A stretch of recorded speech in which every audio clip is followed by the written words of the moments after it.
आज हमारा जो टॉपिक है वो है एटॉमिक स्ट्रक्चर। इसके हम लोग एमसीक्यूज देखेंगे। ठीक है। अगर आप लोगों ने इसकी लूसेंट की थ्योरी नहीं देखी है तो सबसे पहले आप लोग इसका थ्योरी वाला पोर्शन जो है वो देख सकते हो। प्लेलिस्ट मैंने बना रखी है और मैं इसके डिस्क्रिप्शन में भी लिंक दे दूँगी प्लेलिस्ट का। ठीक है। तो पहले आप लोग थ्योरी समझ लेना इसकी, उसके बाद इसकी एमसीक्यू करना। तो एटॉमिक स्ट्रक्चर मतलब एटम, जो हमारा एटम होता है, ठीक है, उसमें क्या क्या चीज़ें होती हैं बेसिकली, उसका स्ट्रक्चर कैसा होता है, उससे रिलेटेड जितनी भी चीज़ें हैं वो इस टॉपिक में आती हैं। ठीक है। तो एमसीक्यू देखते हैं हम। सबसे पहला क्या है कि कैथोड रेज क्या होती हैं। कैथोड रेज जो होती है ना, आपने ऐसे याद रखना है कि जो कैथोड रे होती हैं वो तो होती है नेगेटिव, ठीक है, और एक होती है एनोड रेज, वो होती है पॉजिटिव।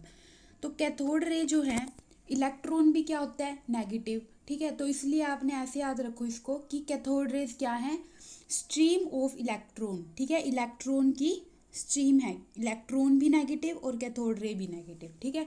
तो ऐसे आपने याद रखना है।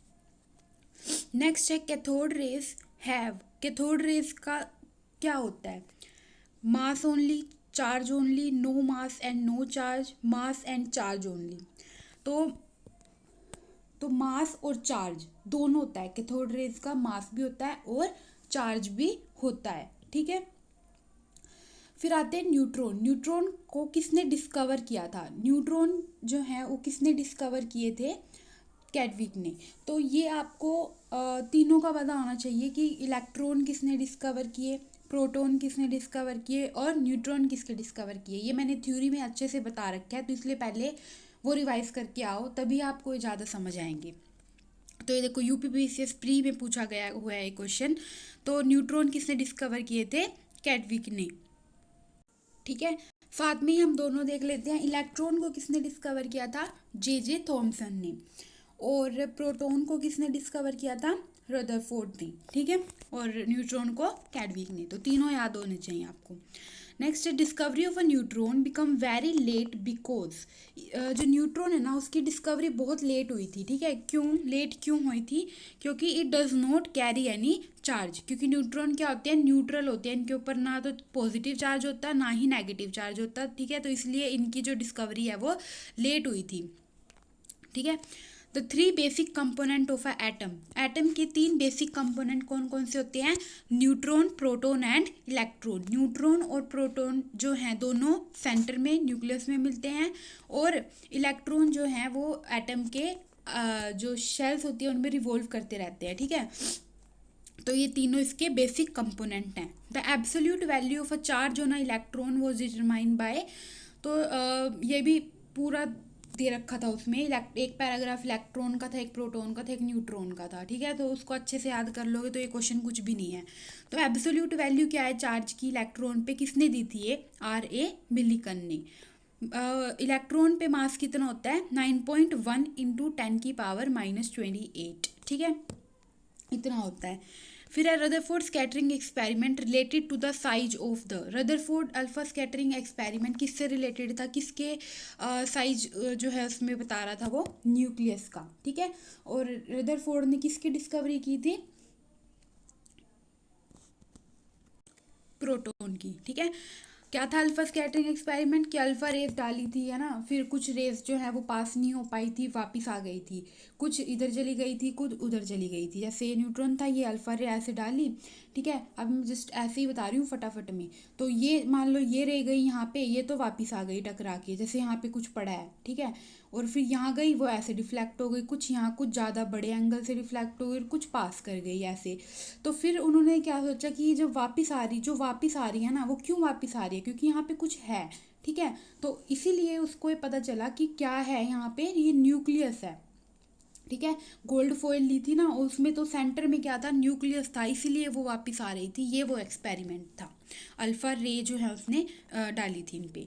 तो रदरफोर्ड अल्फा स्कैटरिंग एक्सपेरिमेंट किसके साइज से रिलेटेड है, न्यूक्लियस के। तो न्यूक्लियस के बारे में इंफॉर्मेशन दी थी उसने इस एक्सपेरिमेंट के through. Atomic size is of order. Atomic size जो है किस ऑर्डर का होता है, तो 10⁻⁻8। ठीक है। Radius of N atomic nucleus is of order.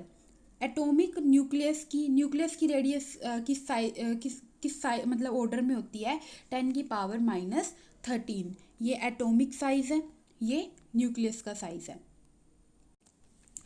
Positive ion are form from neutral atoms by loss of. जो पॉजिटिव आयन है ना वो न्यूट्रल एटम से बनते हैं, किसका लॉस करके, इलेक्ट्रॉन का लॉस करके।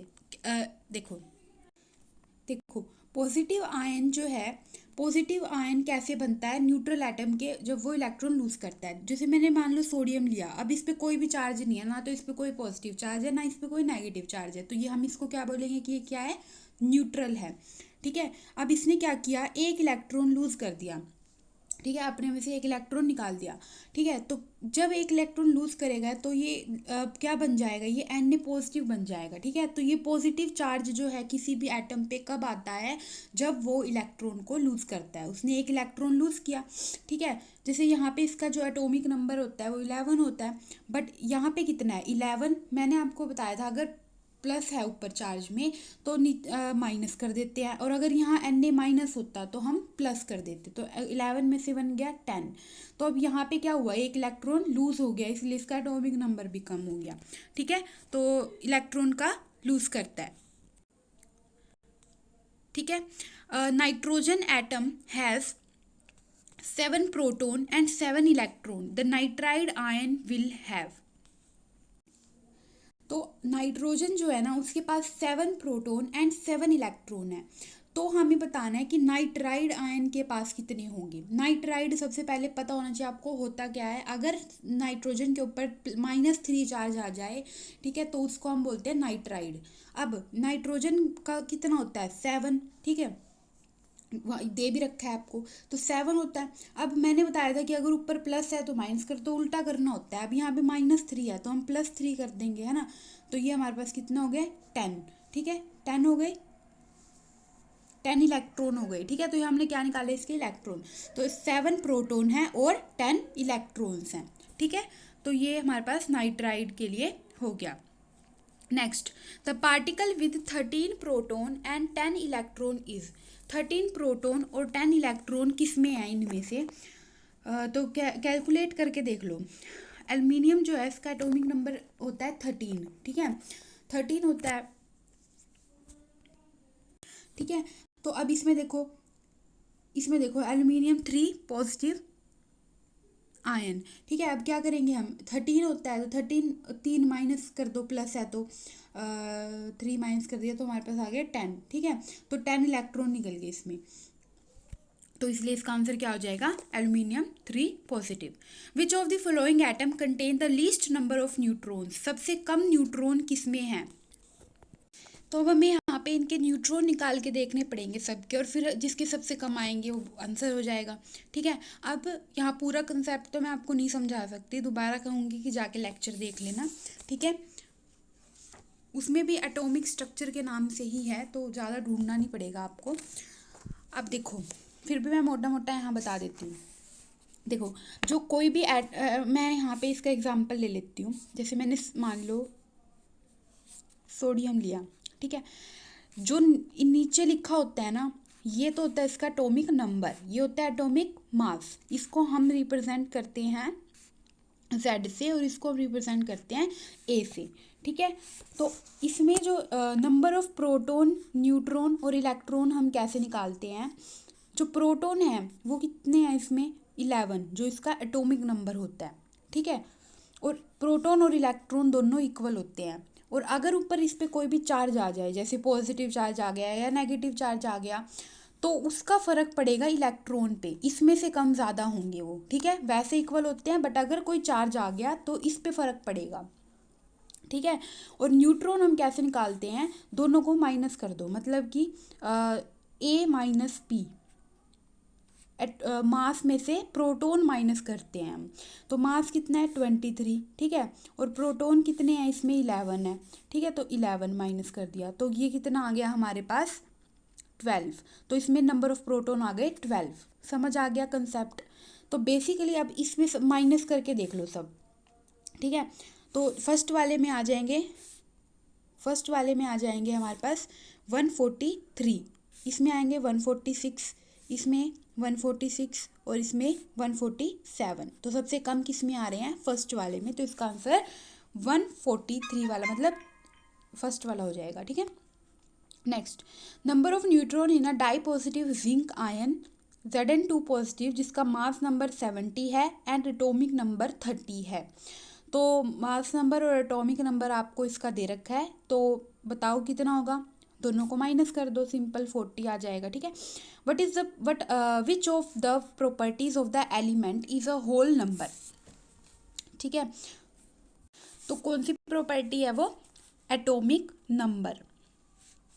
Isotopes of the atoms of the same element have, isotopes में क्या सेम होता है, प्रोटॉन, उनमें नंबर ऑफ प्रोटॉन सेम होते हैं, ठीक है, आइसोटोप्स में। तो ये सारे थे आपके पास आइसोटोप्स क्या होते हैं जिनमें same atomic number different mass number होता है। आइसोबार थे जिनमें सेम मास नंबर और डिफरेंट एटॉमिक नंबर था। फिर आइसोटोन, आइसो इलेक्ट्रॉनिक, तो ये सारे कंसेप्ट वहाँ पे पढ़ सकते हो। नेक्स्ट है न्यूक्लियॉन्स क्या होते हैं, ठीक है। न्यूक्लियॉन्स क्या हैं, प्रोटॉन और न्यूट्रॉन दोनों को मिला के हम इकट्ठे का नाम दे देते हैं न्यूक्लियॉन, ठीक है। The charge on the positron is equal to the charge on proton, ठीक है। Discovery of the nucleus of an atom was due to the experiment carried out by Rutherford. तो न्यूक्लियस की डिस्कवरी के लिए आपको ये बिल्कुल अच्छे से याद रखना है, अल्फा स्कैटरिंग रदरफोर्ड का एक्सपेरिमेंट था। एन पॉजिटिव आयन जो है वो आइसो इलेक्ट्रॉनिक है किसके साथ, तो आइसो इलेक्ट्रॉनिक का मतलब क्या है कि नंबर ऑफ इलेक्ट्रॉन जो है वो सेम होते हैं, ठीक है, नंबर ऑफ इलेक्ट्रॉन जो है वो सेम होते हैं। तो एन पॉजिटिव में इलेक्ट्रॉन कितने हैं, 11 - 1 10। अब लिथियम में निकाल लो, लिथियम का दूर दूर से कोई वो नहीं होगा। मैग्नीशियम में देखो, मैग्नीशियम में होता है 12 और +2 है तो -2 कर देंगे, 10 आ गया। तो दोनों में 10 इलेक्ट्रॉन आ गए, तो इसका आंसर हो जाएगा मैग्नीशियम। बाकी के खुद निकाल के देख लेना, इतना टाइम नहीं है। न्यूट्रिनो हैज़, न्यूट्रिनो के पास क्या होता है, न्यूट्रिनो किसको बोलते हैं हम, जिसपे 0 चार्ज और उसका मास भी 0 हो। Electromagnetic radiation with maximum wavelength is radio wave, ठीक है। The value of Planck's constant is, Planck's constant की वैल्यू क्या होती है, 6.6 × 10⁻34 जूल सेकेंड, ठीक है। तो ये सारे कांस्टेंट की वैल्यू पता होनी चाहिए क्योंकि किसी की भी पूछ सकते हैं।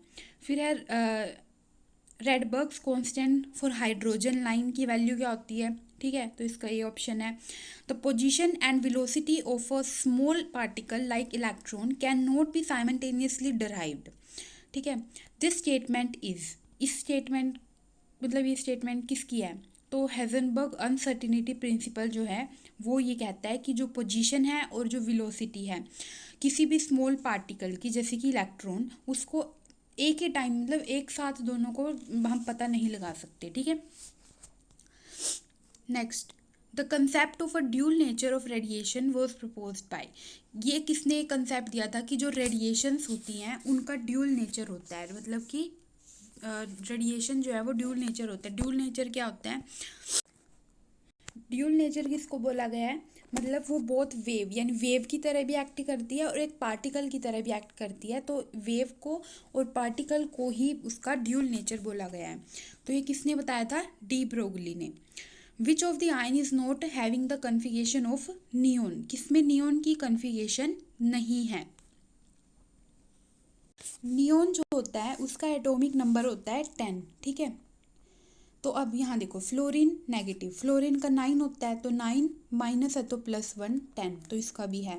सोडियम का देखो 11 - 1 10, तो इसका भी है। मैग्नीशियम का देखो 12 - 2 10, तो इसका भी है। क्लोरीन का नहीं है, ठीक है।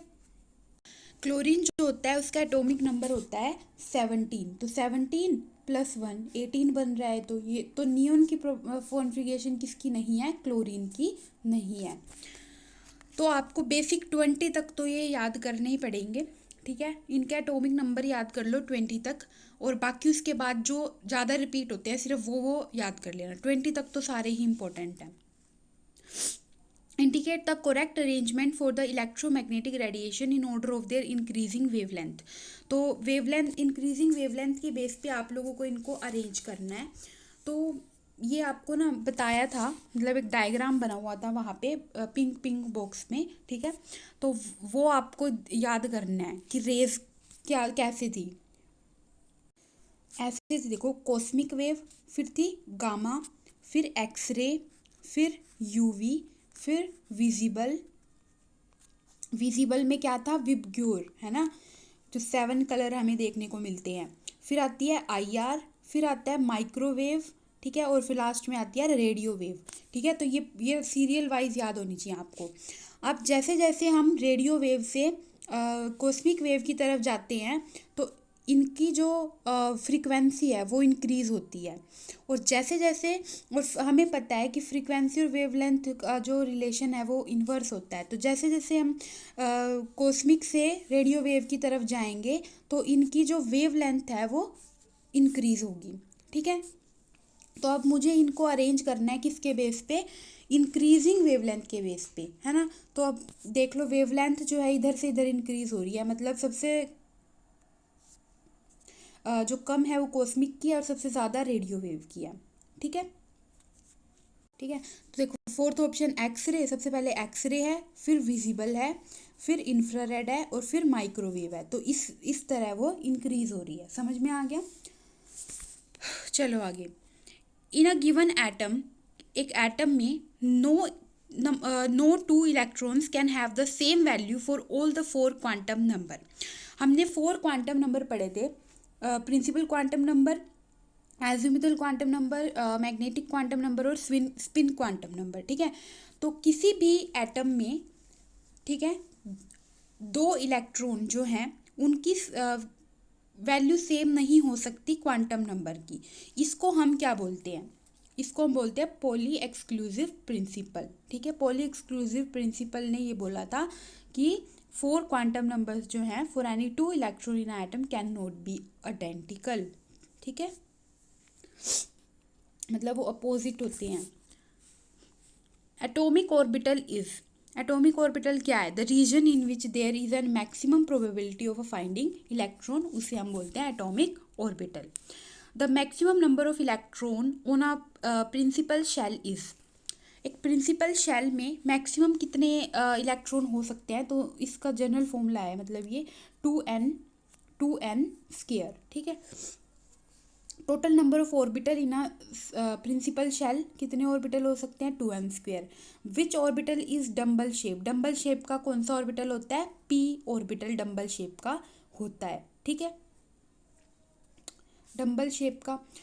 उसके बाद है, डम्बल शेप कैसी होती है, डम्बल शेप ऐसी होती है ना, और एस का हमें पता है स्फीयर शेप का होता है, ठीक है। बाकी इनकी शेप भी आप लोग देख लेना। Next, match column 1 and 2। First है Thomson model, Rutherford model, Bohr model, de Broglie theory. इन्होंने क्या दिया था, ठीक है। तो थॉमसन मॉडल जो है, थॉमसन मॉडल जो है उसने, उसको हम प्लम पडिंग मॉडल बोलते हैं, जो वाटरमेलन वाला था ना, वो कि रेड पोर्शन पॉजिटिव होता है और उसमें जो बीज से लगे होते हैं उनको हम इलेक्ट्रॉन कंसीडर करते हैं। फिर रदरफोर्ड मॉडल, रदरफोर्ड ने न्यूक्लियर थ्योरी दी थी, न्यूक्लियस के बारे में बताया था। बोहर मॉडल ने concept of quantization of energy, इसके बारे में बताया था। और डी ब्रोगली ने ड्यूल नेचर ऑफ इलेक्ट्रॉन के बारे में बताया था, ठीक है। तो ऑप्शन नंबर डी इसका राइट आंसर होगा। Tritium is an isotope of, tritium किसका आइसोटोप है, तो हाइड्रोजन का है। हाइड्रोजन के 3 आइसोटोप होते हैं, हमें पता है कौन कौन से होते हैं। प्रोटियम, ठीक है, प्रोटियम H11, ड्यूटेरियम H21 और ट्रीटियम H31, ठीक है। एटॉमिक नंबर सबका 1 ही होता है, बस मास चेंज हो जाता है, इसका 1 2 इसका 3। Next, number of unpaired electron in a carbon atom is, carbon atom में अनपेयर्ड इलेक्ट्रॉन कितने होते हैं, ठीक है। तो अनपेयर्ड इलेक्ट्रॉन हम लोग कैसे निकालते हैं, देखो, कार्बन जो है इसका एटॉमिक नंबर होता है 6। तो अगर मैं इसकी इलेक्ट्रॉनिक कन्फिगरेशन लिखूँ तो वो बनेगी 1s2, 2s2 और 2p2, है ना। टोटल 6 हो गए ना, 2 2 2 6 हो गए। अब जो S होता है हमें पता है उसमें सिर्फ 2 ही इलेक्ट्रॉन आ सकते हैं, जो इसमें भी 2 ही आ रहे हैं पूरे, तो ये तो दोनों कंफर्टेबल है, फिल हो चुके हैं पूरे। P में हमारे पास थ्री बॉक्स हैं, ठीक है। अब मेरे पास इलेक्ट्रॉन कितने आ रहे हैं, 2, तो हमें पता है सिंगल सिंगल फिल होते हैं। तो अब ये जो है इसमें और भी आ सकते हैं, तो ये अनपेयर्ड क्यों है, क्योंकि इनका कोई पेयर नहीं है, तो इसलिए इसमें total number of unpaired electron कितने हैं, 2 हैं, जो कि p ऑर्बिटल में हमें देखने को मिल रहे हैं। क्लियर हो गया। नेक्स्ट है मीसोन वॉज डिस्कवर्ड बाय, तो युकावा, ठीक है। Nuclear particle responsible for holding all nucleus together are, उसको हम मीसोन बोलते हैं, ठीक है। तो मीसोन क्या होता है, न्यूक्लियर पार्टिकल जो हैं न्यूक्लियॉन्स को होल्ड करके रखते हैं अपने अंदर, उसको मीसोन बोलते हैं। और ये मीसोन डिस्कवर किसने किया था, युकावा ने। नेक्स्ट है cathode raise can be deflected by, तो कैथोड रेज जो हैं उसको हम डिफ्लेक्ट कैसे कर सकते हैं, तो बोथ टाइप्स ऑफ फील्ड, यानी मैग्नेटिक फील्ड से भी और इलेक्ट्रिक फील्ड दोनों से हम कैथोड रेज को डिफ्लेक्ट कर सकते हैं, ठीक है। नेक्स्ट है structure of solid is investigated by using X rays, ठीक है। तो एक्सरेज का यूज़ करके हम करते हैं। अब ये जो वीडियो है वो काफ़ी 21 मिनट्स की ऑलरेडी हो चुकी है, तो ये कंप्लीट नहीं हुए हैं क्वेश्चन, 81 क्वेश्चन हैं टोटल, तो हाफ समझ लो हाफ हो गए हैं। हाफ हम नेक्स्ट वीडियो में करते हैं क्योंकि ये काफ़ी लंबी हो जाएगी फिर, ठीक है। तो नेक्स्ट में हम इसके बाकी बचे हुए क्वेश्चन कंप्लीट करेंगे। एंड डिस्क्रिप्शन में से जो टेलीग्राम चैनल का लिंक है वो ज्वाइन कर लेना, आप लोगों को सभी नोटिफिकेशंस जो हैं वहाँ पर मिलती रहेंगी। एंड ऑल्सो मैंने प्लेलिस्ट भी डाल दी है पूरी, तो अगर आपको इसकी थ्योरी समझनी है तो वो भी आप लोग देख सकते हो। Thank you so much.